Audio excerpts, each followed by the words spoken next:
하나님의 놀라운 축복의 비밀 하신 말씀은 베드로후서 제3장 7절의 말씀입니다. 이제 하늘과 땅은 그 동일한 말씀으로 불사르기 위하여 보호하신 바 되어 경건하지 아니한 사람들의 심판과 멸망의 날까지 보존하여 두신 것이니라. 아멘. 기도드리겠습니다. 할렐루야. 전능하신 아버지, 은혜와 사랑을 진심으로 감사함을 드립니다. 오늘 이 한 시간도 아버지 말씀과 기도와 찬양으로 영광 돌리게 하심을 감사함을 드리옵고, 예배 전체가 하늘의 상달이 되고 연락이 되고 아버지께서 기뻐 받으시는 영적 예배만 되게 하여 주시옵소서. 오직 성령의 충만함을 함께 하시고 성령께서 말하게 하심을 따라 말씀을 전하게 하여 주옵소서. 예수님 이름으로 감사하며 간절히 기도 올려옵나이다. 아멘. 우리 한 시간은 종말론 세 번째 시간입니다. 종말론인가 무엇인가? 세 번째로 첫 번째는 종말론은 개인의 종말이 있고 두 번째는 역사의 종말이 있다고 했습니다. 세 번째로 이 세상 모든 것의 종말이 있습니다. 세상 모든 것의 종말이 있죠. 하늘과 땅과 바다와 그 모든 사망과 음부와 그 모든 것의 종말이 있다. 오늘 말씀이 바로 베드로후서 3장 7절의 말씀인데요. 이제 하늘과 땅은 그 동일한 말씀으로 불사르기 위하여, 동일한 말씀이다 라는 것을 바꿔서 얘기하면은 노아 홍수 심판 때 물로다가 전 세계를 완전히 다 뒤집어 엎었습니다. 그 심판하셨죠. 물로 심판하셨죠. 그 이후에 동일한 말씀으로 불사르기 불로 심판하신다 하는 그런 말씀이 됩니다. 자, 베드로후서 제3장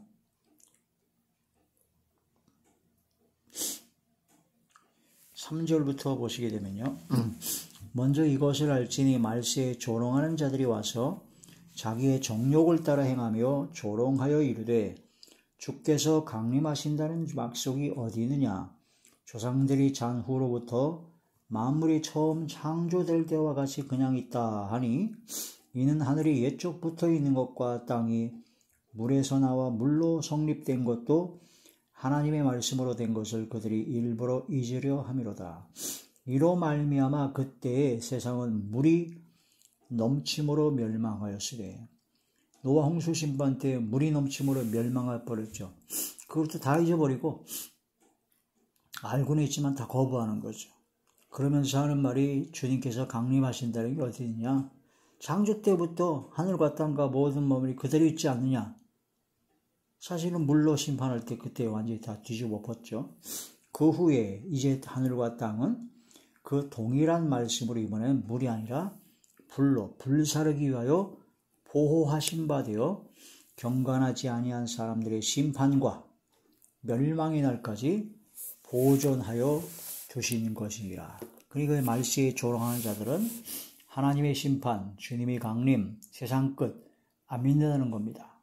말세, 바로 종말을 안 믿는다는 겁니다. 이런 것을 깨닫지 못하고 결국은 그러다가 경건치 아니한 자를 심판하고 그런 모든 불사르기 위해서 마지막 심판이 오는데 그때 다 같이 멸망을 당하게 된다.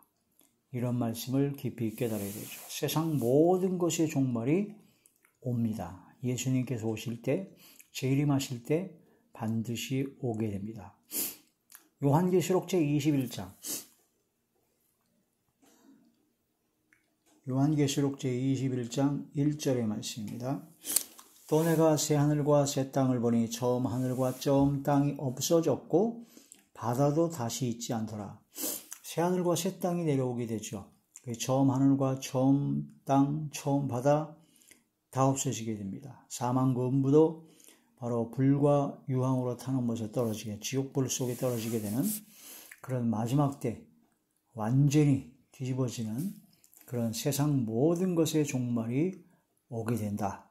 이러한 때 그런 모든 마지막 종말은 바로 예수님께서 오시고 나서부터가 종말입니다. 말세, 세상의 마지막은 예수님께서 오시고 나서부터가 바로 마지막 때입니다.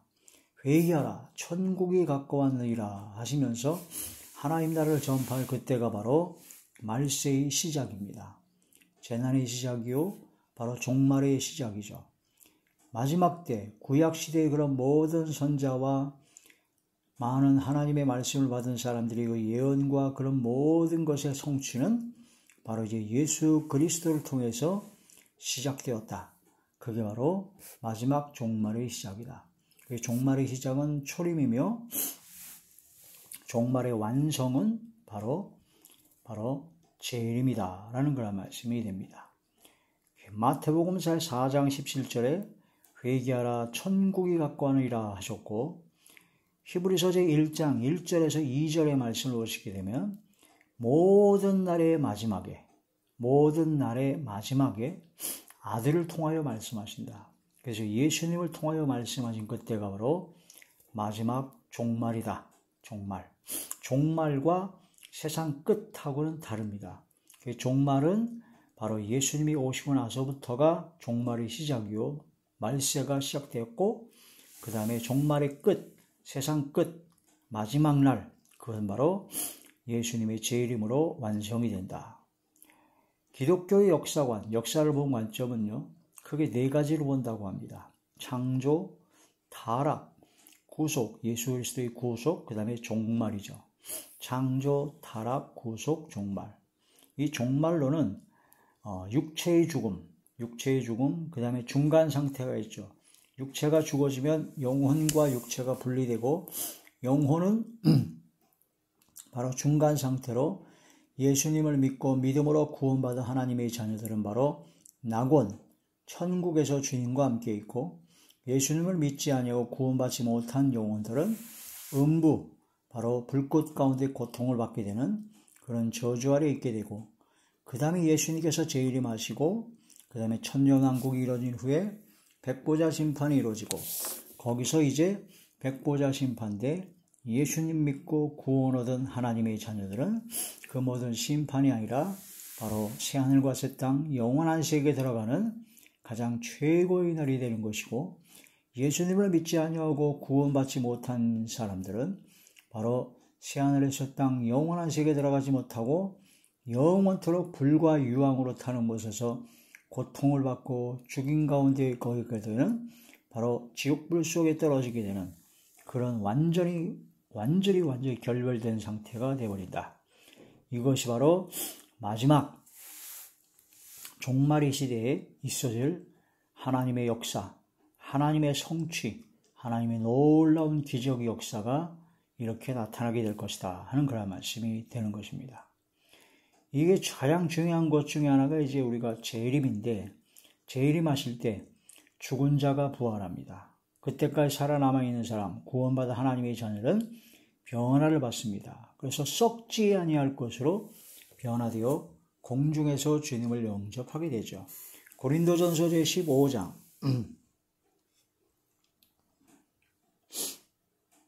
고린도전서 제15장 51절의 말씀입니다. 보라, 내가 너희에게 비밀을 말하노니 우리가 다 잠잘 것이 아니요 마지막 나팔에 순식간에 호련히 다 변화되리니, 나팔 소리가 나매 죽은 자들이 썩지 아니할 것으로 다시 살아나고 우리도 변화되리라. 이 썩을 것이 반드시 썩지 아니할 것을 입겠고, 이 죽을 것이 죽지 아니함을 입으리로다.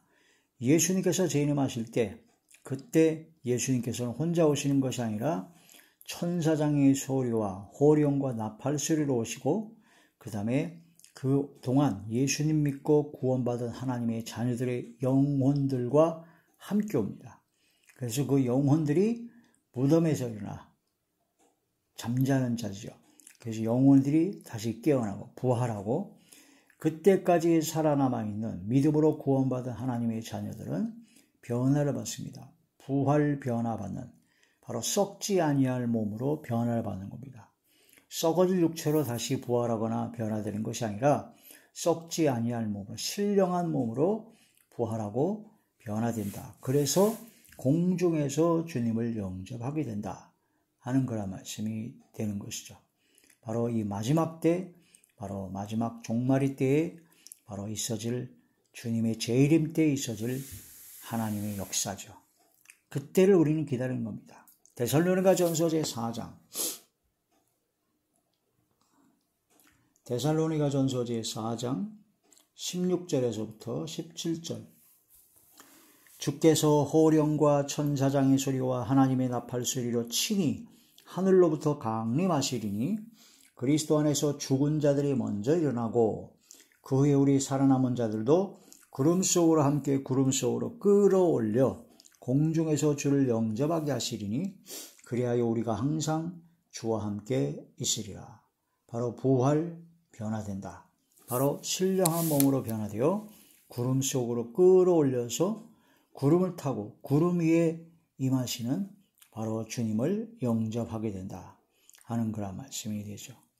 이러한 마지막 때, 마지막 주님께서 재림하실 종말이 때 많은 사람들이 알게 됩니다. 예수님께서 오시는 것은 초림하신 예수님은 잘 몰랐어요. 어떻게 오시는지 잘 몰랐는데 그러나 재림하실 예수님께서는 모두가 다 알게 오신다. 모두가 다 알게 오셔가지고 그때 두 가지로 딱 나눠집니다. 예수님 믿고 믿음으로 구원받은 하나님의 자녀들은 아멘 주 예수여 오시옵소서 하고 주님을 맞이하며 신령한 몸으로 부활 변화되어 주님을 공중에서 주님을 영접하게 될 것이요. 그 다음에 구원받지 못한 사람들은 바로 땅을 치고 통곡하며 애곡할 때가 옵니다. 아, 저 그리스도인들이 예수 믿는 예수쟁이들이 미친 건 줄 알았는데 헛소리인 줄 알았는데 거짓말인 줄 알았는데 진짜였구나 라고 그걸 깨닫고 땅을 치고 통곡하며 애곡할 때가 온다. 이 두 가지로 완전히 구별됩니다. 그때는 후회도 아무 소용이 없습니다. 그때는 선택할 여지도 없고 그때는 아무런 기회도 주지 않습니다. 지금 이 순간이 기회입니다. 은혜 받을 만한 때요 구원의 날이라는 거죠. 자, 요한계시록 1장 7절의 말씀입니다. 요한계시록 제1장 7절. 볼지어다 구루가 구름을 타고 오시리리. 구름을 타고 온다. 구름을 예수님께서 타고 온다는 게 아니라 구름 위에 오시는 거죠. 구름 위에 구름을 밟고 구름 위에 하나님의 영광과 하나님의 권능으로 임하신다는 것을 뜻합니다. 각 사람이 눈이 그를 보겠고 그를 찌른 자들도 볼 것이요 땅에 있는 모든 족속이 그로 말미암아 애곡하리니 그러하리라. 땅에 있는 모든 족속이 예수님께서 오시는 걸 보고 애곡하게 된다는 겁니다. 땅을 치고 후회하게 된다는 겁니다. 그러나 그때는 이미 늦었습니다. 우리는 예수님 믿고 구원받아 하나님의 자녀들은 아멘 주 예수여 어서 오시옵소서 하고 주님을 맞이할 준비가 된 사람들, 시기로운 5천육이 되기 전에 예수님 앞에 끌어올려 휴거해서 공중에서 주님을 영접하게 되죠. 요한계시록 제22장 요한계시록 제22장 20절의 말씀입니다. 이것들을 증언하신 이가 이르시되 내가 진실로 속히 오리라 하시거늘 아멘 주 예수여 오시옵소서 하고 마라나타 주님께서 오실 그날을 소망하며 기대하며 기다리는 준비된 자들이다. 이 마지막 때 바로 세상 모든 것의 종말이 얼마 남지 않았습니다. 예수님께서 재림하실 때가 얼마 남지 않았습니다. 이 시간은 말세 중에도 말세라고 합니다. 말세의 지말이라고 하죠. 종말인데 종말이 시작됐고 무려 2000년 가까이나 지났습니다. 그러므로 이제는 종말 중에 종말입니다. 그래서 마지막 때가 점점 가까워 있기 때문에 그러므로 이 마지막 때 바로 정신을 차리고 깨어 근신하여 기도해야 된다. 그런 말씀이 되죠. 베드로전서 제4장 베드로전서 제4장 7절의 말씀입니다. 만물의 마지막이 가까웠으니 그러므로 너희는 정신을 차리고 근신하여 기도하라. 이 마지막이 가까웠습니다. 그러므로 정신을 차려야 돼요. 잠잘 때는 다 지나갔습니다. 깰 때가 되었다는 거예요. 근신해야 된다는 겁니다. 안일하게 나태하고 평안하다 아니라고 마음 푹 놓고 있다가는 안 된다는 겁니다. 근신하는 마음이에요. 근신한. 바로 기도를 하려 정신을 차리고 근신하여 기도해야 된다. 그래서 마지막 세상 모든 것의 종말이 가까울 때 이 마지막 때 우리는 정신을 차리고 근신하여 기도하는 자리에 들어가서 마지막 주님 오실 날을 기다리며 기쁨으로 소망으로 기다리고 주님을 영접하게 될 그날을 소망하는 저와 우리 모두가 되시길 주의 이름으로 축원합니다. 기도드리겠습니다. 아버지 하나님, 세상 모든 것들의 종말이 얼마 남지 않았음을 느끼고 깨닫습니다. 이 마지막 때 아버지 말씀대로 만물의 마지막이 가까웠으니 정신을 차리고 깨어서 근신하여 기도하라 하신 말씀으로 항상 감사함으로 깨어 기도하게 하시고 항상 근신하는 마음과 절제하는 마음으로 충만되게 하셔서 이 마지막 때 마지막 사명을 감당케 하시고 아버지께 영광 드리고 아버지를 기쁘시게 하는 가장 복된 삶을 누리며 살아가게 하여 주시옵소서. 아버지께서 함께 하시고 역사하여 주실 것을 믿사옵고 우리 주 예수님의 이름으로 감사하며 간절히 기도 올려옵나이다. 아멘.